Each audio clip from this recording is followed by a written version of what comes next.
자, 오늘의 제목은 읽어보자. 제목을 읽어보세요. 시작.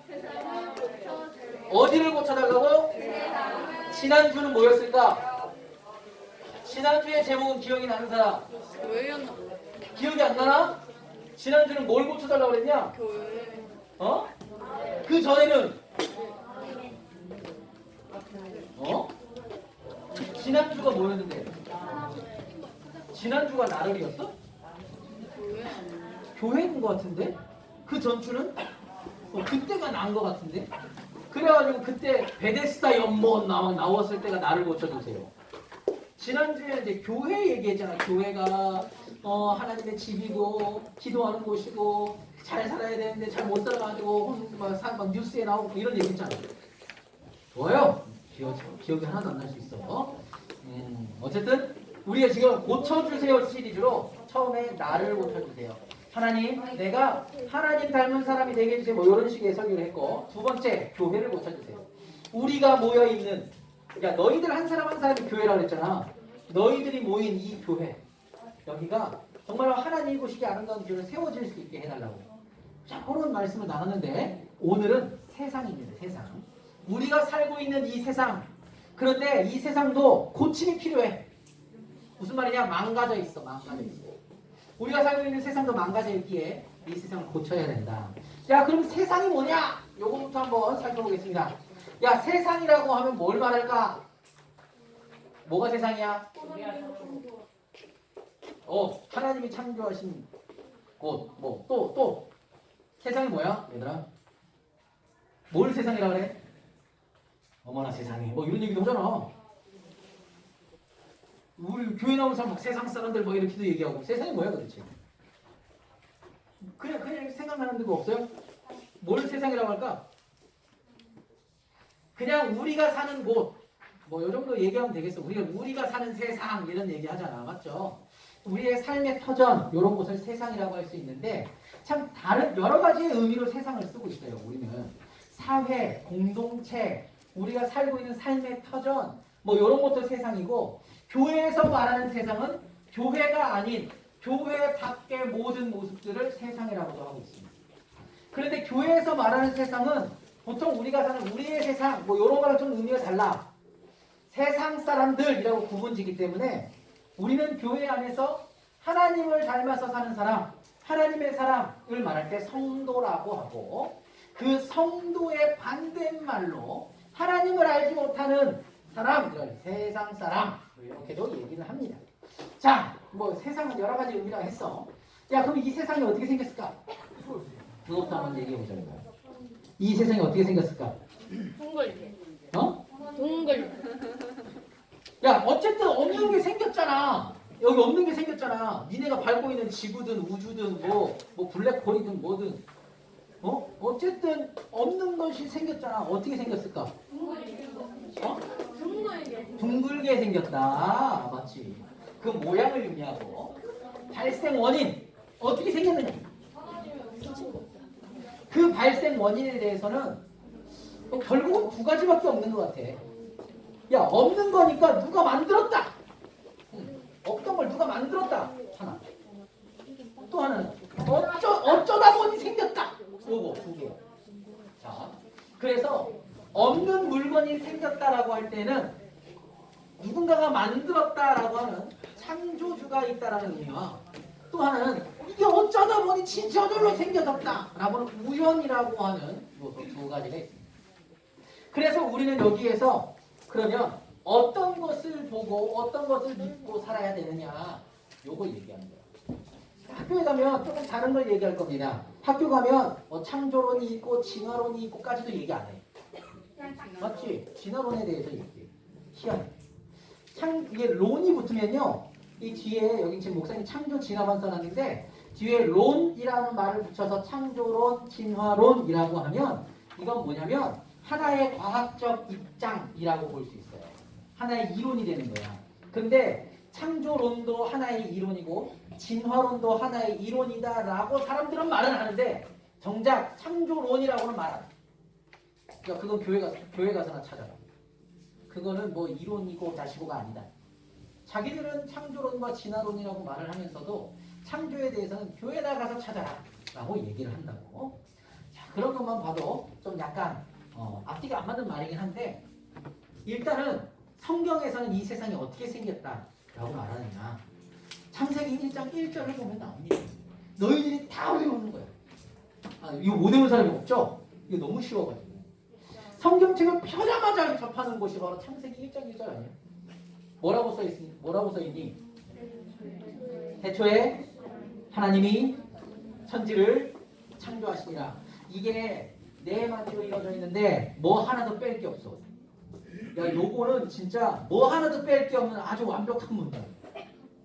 태초에 이 세상이 생기기도 전에 그냥 이 세상에 우리가 뭐라고 하지? 시발점이라고 해야 되나? 이 세상이 생기는 가장 이제 처음. 이거는 시작이 언젠지 알지 못하는 처음을 우리가 태초라고 보통 얘기하거든요. 그 태초라고 하는 가장 처음의 시기에 하나님이 누가? 하나님 무엇을? 천지를.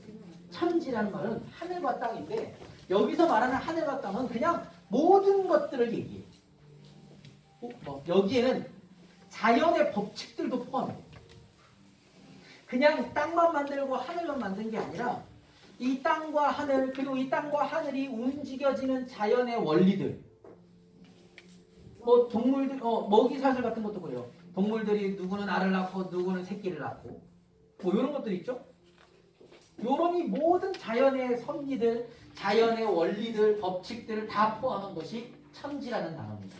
그래서 하나님께서 가장 처음에 천지를, 이 세상을 어떻게 하셨어? 만드셨다. 창조하셨다라고 성경은 분명하게 얘기하고 있습니다. 그러니까 얘들아, 너네가 교회를 나오잖아. 교회를 나와가지고 하나님의 말씀을 듣고 내가 하나님의 자녀가 돼야지 라고 한다면 이 첫 번째 문제 요거부터 해결해야 돼.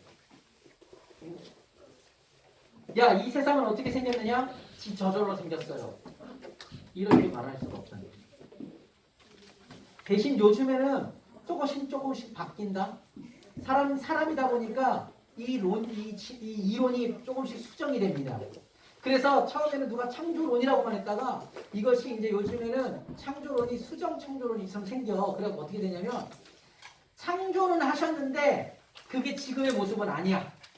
그래갖고 얘네가 지들이 알아서 조금씩 진화를 했어. 그래서 지금의 모습이 된 거야. 라고까지 얘기하는 사람들도 있습니다. 어찌됐든지 간에 지금 여기에서는 뭐가 맞다 막 시시비비를 가르려고 하는 자리는 아니야. 그런데 목사님이 여기에서 창조와 진화에 대해서 이야기하는 것은 분명히 성경에서 하나님께서 뭐라고 말씀하시느냐? 내가 세상을 창조했다라고 말씀하신다는 거예요. 창세기는요, 창세기 1장은 이 세상이 어떻게 생겼는지 세상의 기원에 대해서 말해주고 있습니다. 그런데 과학책은 아니에요. 창세기 1장이 과학책은 아니야. 그래서 과학책처럼 과학으로 접근해서는 안 되는 부분이에요. 그럼 창세기 1장이 왜 기록됐느냐? 왜 여기에 태초에 하나님이 천지를 창조했다라고 말하느냐? 사실을 말해줍니다. 사실. 여기에서 전 과학적인 증거를 대세요. 그래서 막 여기 여러 가지 거창한 이론을 실기 위한 그런 사이언스 잡지가 아니고 이 창세기 1장은 하나님께서 이 세상을 만드셨고 목적을 가지고 계시고 내가 어디에서 왔고 내가 어디로 돌아가는지를 분명하게 말씀해주는 성경책이다. 하나님의 말씀이다라고 할 수 있습니다. 그래서 우리는 하나님의 말씀을 듣고 배우고 그 말씀대로 살아간다고 하잖아. 그렇기 때문에 창세기 1장 1절에 말하는 이 태초에 하나님이 천지를 창조하시니라라는 말이 고민하고 연구하고 따져봐야 되는 말이 아니고 하나님께서 그렇게 말씀하셨기에 정말 이 세상은 하나님이 만드신 곳이구나 라고 받아들이면 일단 된다는 거예요. 그 뒤에 증명 작업은 많은 사람들이 해오고 있어. 그냥 그 소식을 들으면 돼. 저건 절대로 거짓말이야. 그러나 저것을 받아들이지 못하는 사람이 벌써 성경을 읽지를 못하는 거예요. 왜냐? 1장 1절에서 막혔기 때문에. 하나님께서 여러분을 만드셨습니다.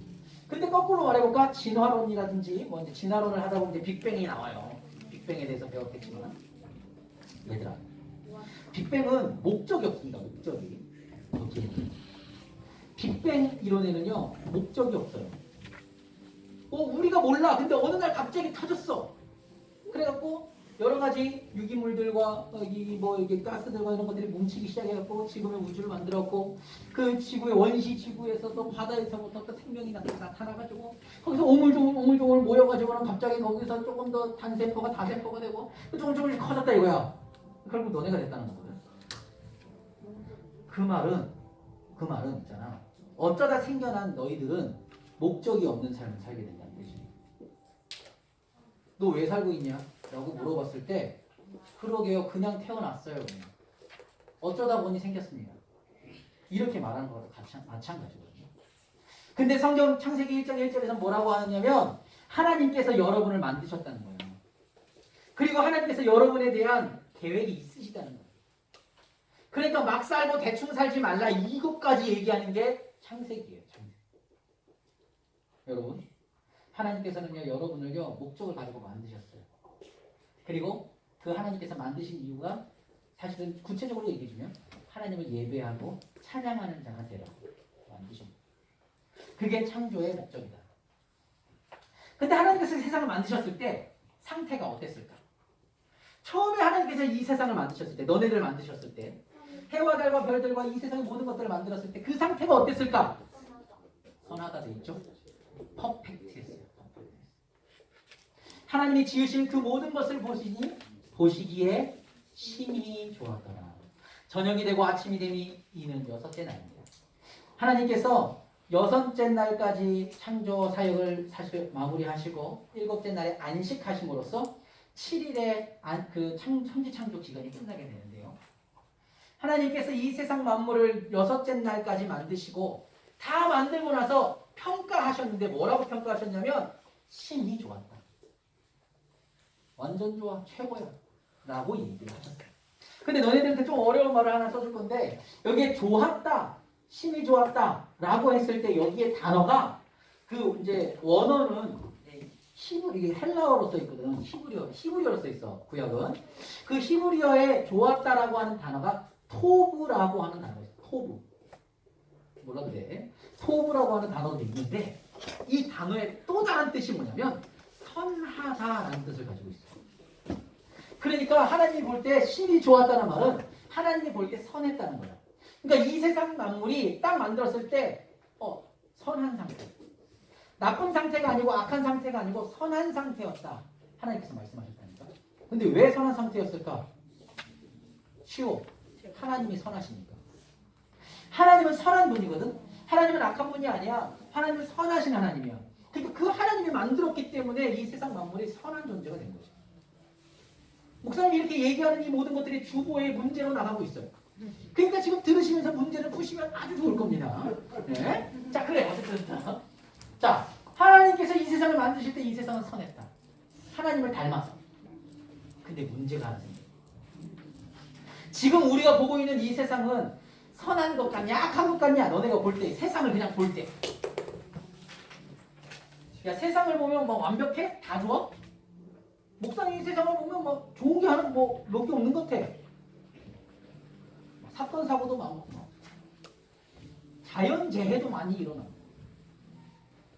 보면은 뭐 이 편한 세상을 살고 있다고 말하지만 정작 보면 아이고 안 좋은 점도 너무 많아. 너무 불완전해 보여. 왜 그렇게 됐냐? 그거에 대해서 성경에서는 이렇게 말하고 있는데 로마서 5장 12절에 이런 말을 하고 있습니다. 그러므로 한 사람으로 말미암아 죄가 세상에 들어오고 우리가 살고 있는 세상에 들어왔단 말이야. 죄가 들어왔단 말이야. 죄로 말미암아 사망이 들어왔나니 이와 같이 모든 사람이 죄를 지었으므로 사망이 모든 사람에게 이르렀느니라. 맨 처음에 말하는 파란색으로 해놓은 한 사람은 바로 아담을 말하는데요. 아담이 뭘 먹었냐? 뭘 따먹었냐? 먹지 말라고 먹었잖아. 그게 뭐야? 선악과를 먹었잖아.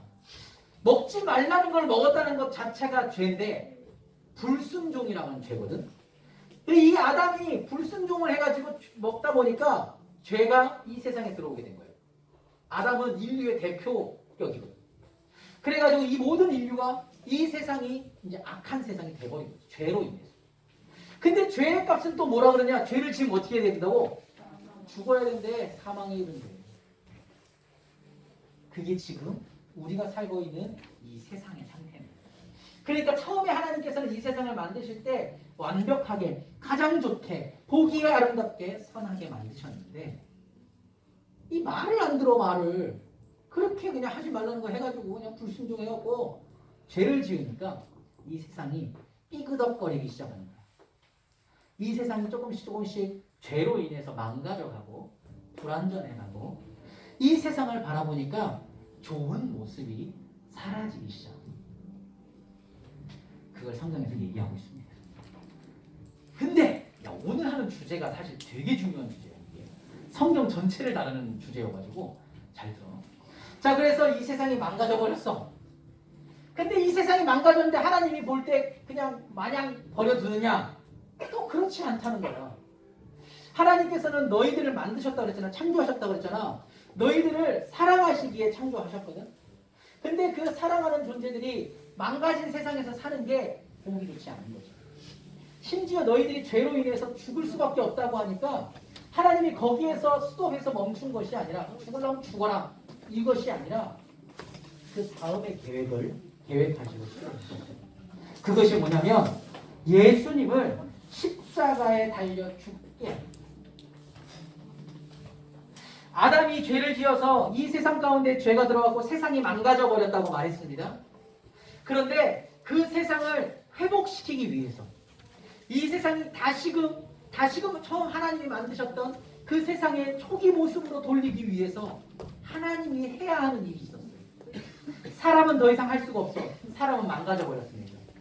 하나님께서 그 사람을 고치시기 위해서 무엇을 하셨냐면 예수님, 그의 아들 단 하나뿐인 예수 그리스도를 십자가에 달려 대신 죽게 하십니다. 이 세상의 모든 사람들을 대신해서 죽게 하심으로써 이 세상이 다시 정화되는 거죠. 이 세상이 다시 회복되고 이 세상이 다시 원래의 모습으로 돌아가게 하십니다. 그래서 여기 십자가 사랑이라고 써놨죠. 예수님께서 십자가에 달리신 건요 사랑 때문이에요. 사랑 때문에. 하나님이 우리를 이 세상에 만드신 것도 사랑 때문이고 예수님께서 십자가에 달리신 것도 예수님의 사랑 때문이에요. 그 예수님께서 우리에게 말씀을 주시고 지키고 말씀을 행하라 라고 하신 것도 사실 사랑 때문이에요. 그래서 하나님의 사랑을 빼고는 우리가 말할 수 있는 게 없어요. 얘들아, 하나님이 너네를 사랑하신다. 하나님이 목사님만 사랑하는 게 아니고 너네들을 사랑하셔. 그리고 그 사랑을 직접 보여주신 게 예수님이에요. 얼만큼 사랑하는지 눈으로 보게끔 보여주신 게 바로 예수님이에요. 우리는 지금 오늘 세상을 고쳐주세요 라는 제목으로 말씀을 살펴보고 있지만 사실 이 세상을 고치신다는 것 자체가 하나님의 놀라운 그 사랑들을 다 보여주는 과정이다 라고 할 수 있겠습니다. 이 십자가라고 하는 것은요 이 예수님의 사랑이 얼마나 큰 것인지를 보여주고요. 그리고 보내시는 하나님과 순종하시는 그 예수님의 합작, 하나님과 이 예수님의 놀라운 사랑들을 보여주는 거예요. 십자가 아니고서는 우리가 회복할 수 없어요. 자, 오늘 우리가 읽었던 본문이긴 한데요. 이제 드디어 이사야로 돌아올 수가 있어. 이사야 우리가 읽었던 본문에는 여호와를 아는 지식이 가득하게 된다라고 하고 있습니다. 야, 오늘 본문 다시 한번 볼까? 오늘 9절이야. 9절 찾아봐. 아, 이거 목사님 앞으로 돌려야 돼. 그래서 안 돌릴 거예요. 9절 봐봐. 오늘 찾은 거. 이사야 11장 9절 이렇게 적혀 있죠. 내 거룩한 산 모든 곳에서 해됨도 없고 상함도 없을 것이니 이는 우리 바다를 덮은 같이 어떤 게요? 그 다음에 뭐가 나와요? 여호와를 아는 뭐요? 지식이. 여호와를 아는 지식이 세상에 충만할 것이다. 무슨 말이냐면 하나님을 아는 자들이 많아지고 하나님에 대한 놀라운 찬양과 그 예배들이 가득하게 될 것이다 얘기하는데요. 이때가 언제냐 이거야. 그러면 지금 우리가 읽은 이사야 11장 9절의 말씀이 언제냐? 이 예수님께서 십자가에 달려 돌아가시고 우리를 회복시키신다라고 막 약속하신 그때 하나님이 정말로 그 하나님 나라의 왕이 되신 그때 그 모습을 그리고 있는 거예요. 그래서 주의 나라라고 목사님이 써놨는데 예수님께서 왕이 되시는 때 예수님께서 왕이 되시는 나라 그 나라에는 어떤 모습들이 나타나느냐 이 말이거든. 야 니네 마음은 누구 거냐?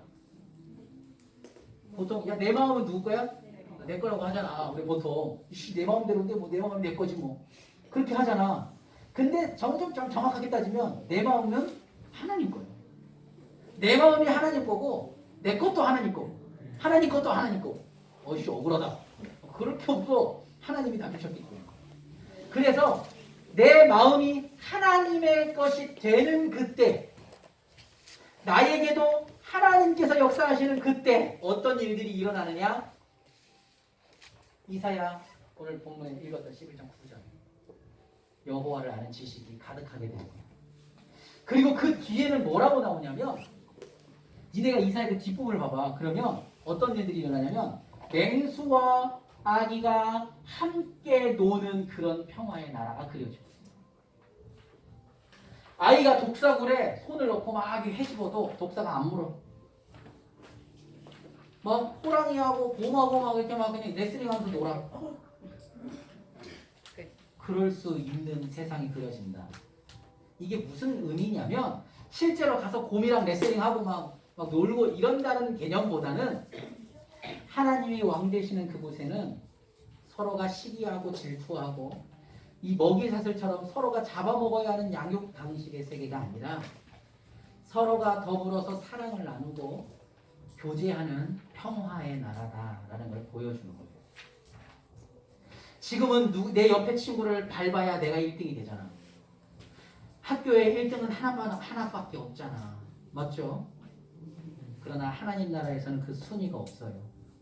하나님 나라에서는 모두가 평화를 누리고 모두가 같은 자리에서 하나님을 예배하고 살게 되거든요. 그래서 그곳은 경쟁도 없고 질투도 없고 시기도 없고 그렇다고 거기엔 두려움도 없는 거예요. 그러하기에 우리는 하나님이 왕 되신 그 나라를 사모하며 살아야 되는 거예요. 세상을 고쳐주세요라는 제목으로 오늘 목사님의 말씀을 전했잖아. 세상을 고쳐주세요. 결국 어떻게 되라는 말이냐면 우리가 살고 있는 이 세상이 처음 하나님께서 만드셨던 그 세상처럼 선한 상태로 완벽한 상태로 만들어주세요라고 하는 그런 기도와도 같아요. 얘들아, 하나님께서 이 세상을 완벽하게 선하게 만드시기 위해서는 이제는 우리의 수고도 조금은 필요하다고 하셔요. 물론 우리가 하지 않아도 하나님은 다 가능하신데 우리를 통해서 일하시겠다고 하죠. 현서를 통해서 일하시고 우리 하준이를 통해서 일하시고 우리 이래를 통해서 일하시는 거예요. 그래서 너희들 보고 요구하시는 게 있어. 얘들아, 내가 이 세상을 다시 회복시키고자 하는데 야 그러면 나 좀 예배하지 않겠니? 나한테 나아오지 않겠니? 이웃을 사랑해보지 않겠니? 너희들이 먼저 다른 이들에게 손을 내밀고 정말 더불어서 사는 세상을 한번 만들어보지 않겠니? 우리한테 요구하신다. 그래서 우리가 그 하나님의 말씀에 순종하고 그 하나님의 말씀에 응답할 때 이 세상이 회복되어지는 겁니다. 얘들아, 말씀을 마칠게요. 하나님께서는 이 세상을 창조하셨고 이제는 회복시키시기 위해 예수님을 보내주셨어. 이제 우리가 할 것은 그 예수님 말씀 듣고 순종하면 돼. 그냥. 불순종하면 망가지는 거고 순종하면 회복되는 거예요. 되게 간단해. 하나님 나라의 원리는 되게 간단해. 불순종하면 망가지고 순종하면 회복. 그러니 여기에 나와 있는 우리 초등 2부 친구들은 하나님 말씀을 들으시고 정말로 그 회복을 꿈꾸면서 다시 주님 앞에 나아갈 수 있는 정말로 하나님이 만드셨던 그 태초의 상태, 가장 초창기의 상태, 완벽한 상태로 회복되어질 수 있는 그런 우리 초등 2부 친구들이 되기를 바랍니다. 알겠습니까? 오늘 어떻게 설교 주제가 이렇게 많은지 모르겠어요. 이거는 하루짜리가 아닌데 이게. 한 1년 내내 해야 되는 건데 하루 만에 하려니 목사님 숨도 안 쉬고 했어. 기도하겠습니다.